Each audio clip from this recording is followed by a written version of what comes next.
Captain Vera Kane stood in the detention cell aboard the Imperial flagship, her hands bound with energy shackles that hummed with alien technology. The metal walls gleamed under harsh lighting, and the air tasted of recycled atmosphere and fear. For 3 years, Earth had been under the control of the Galactic Empire, its population scattered across mining colonies and labor camps throughout the galaxy.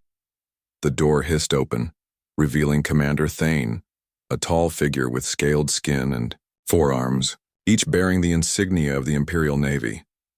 His yellow eyes studied Vera with a mixture of curiosity and disdain. "The famous human rebel," Thane said, his voice carrying the mechanical undertone of his species translator. "You have caused considerable trouble for the Empire."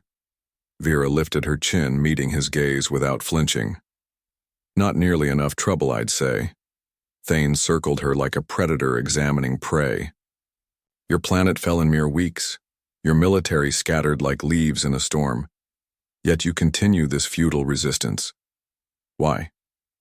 "Because we're human," Vera replied simply. "We don't know how to quit." The alien commander's mandibles clicked in, what might have been amusement. "Admirable perhaps, but ultimately pointless. You will be executed at dawn, broadcast across all occupied human colonies. Your death will finally break their spirit." After Thane left, Vera examined her surroundings. With practiced eyes, the Empire had made one crucial mistake. They assumed human prisoners would remain passive when faced with overwhelming technology. They hadn't accounted for human adaptability. The energy shackles were designed for species with different bone structures. Vera had spent months studying captured Imperial technology, learning its weaknesses. She dislocated her thumb with a sharp twist, biting back the pain, and slipped her hand free. The shackles clattered to the floor. Moving swiftly, she accessed the cell's control panel. Human fingers were smaller than most alien appendages, allowing her to manipulate circuits the designers never expected to be touched. Years of guerrilla warfare had taught her that every system had vulnerabilities. The ship's schematics appeared on her stolen datapad. The Imperial flagship was massive, housing 10,000 crew members and carrying enough firepower to level a planet. But Vera wasn't planning destruction. She had something far more effective in mind. She made her way through maintenance tunnels, avoiding patrols with the stealth tactics that had made her legendary among human resistance cells. The Empire's arrogance worked in her favor. They never expected a primitive human to navigate their advanced vessel. Her destination was the ship's communication array, the nerve center that connected this flagship to every Imperial vessel in the galaxy. If she could access it, she could do more than send a message. She could send a demonstration. The communication deck was lightly guarded, most personnel focused on preparing for the next day's execution broadcast. Vera moved like a shadow, neutralizing sentries with pressure points she'd learned from studying alien anatomy. Each species had weaknesses. Humans had learned to exploit them all. At the main console, she interfaced her datapad with the Imperial network. The Empire's greatest strength was also its weakness. Complete connectivity meant that one breach could cascade throughout their entire system. Vera began uploading a virus of human design, something the Empire's artificial intelligence couldn't comprehend. It wasn't complex code or advanced algorithms. It was something uniquely human. Chaos theory applied to military networks. The program spread like wildfire through Imperial systems, not destroying them, but introducing tiny random variables that would compound over time. Navigation systems would drift by fractions of degrees. Communication delays would extend by microseconds. Weapon targeting would shift by minute margins. Individually, these changes were insignificant.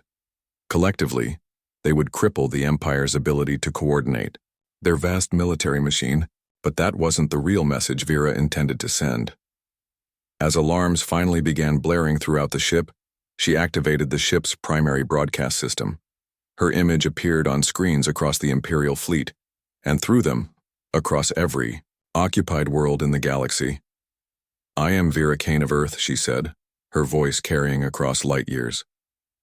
"The Empire believes they have conquered humanity, that we are broken and defeated. They are wrong. Imperial troops flooded the communication deck, but Vera continued speaking, knowing her words were being recorded and would spread beyond their ability to contain. We are not the strongest species in the galaxy. We are not the smartest or the most advanced, but we are the most stubborn. We adapt, we endure, we never surrender, and we never forget our own. Energy weapons charged around her, but she didn't flinch. Every human watching this knows what I've done today. I've shown you that their systems can be breached, their technology overcome, their arrogance exploited. The Empire fears us not because of our strength, but because of our refusal to accept defeat. Commander Thane himself appeared, his 4 arms gesturing frantically at his subordinates. Silence her. Too late, Vera said, smiling for the first time in years. The message is already spreading. And it's not just my words.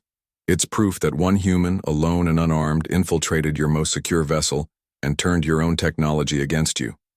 The weapon fire came swift and final, but Vera Kane's legacy had already begun to spread across the galaxy. In mining colonies and labor camps, on subjugated worlds and hidden bases, humans received her message. The Empire had conquered Earth, but they had never understood what they were truly fighting. They faced not just a species, but an idea, that freedom was worth any sacrifice and that the human spirit could never truly be broken. Within hours, Imperial communication networks began experiencing failures. Within days, resistance cells across the galaxy coordinated attacks with unprecedented precision. The woman from captured Earth had indeed shaken the Galactic Empire, not with weapons or armies, but with something far more dangerous: hope. The rebellion that followed would rage for years, but its outcome was never truly in doubt. The Empire had made the fatal error of underestimating humanity's greatest strength, their absolute refusal to accept the impossible.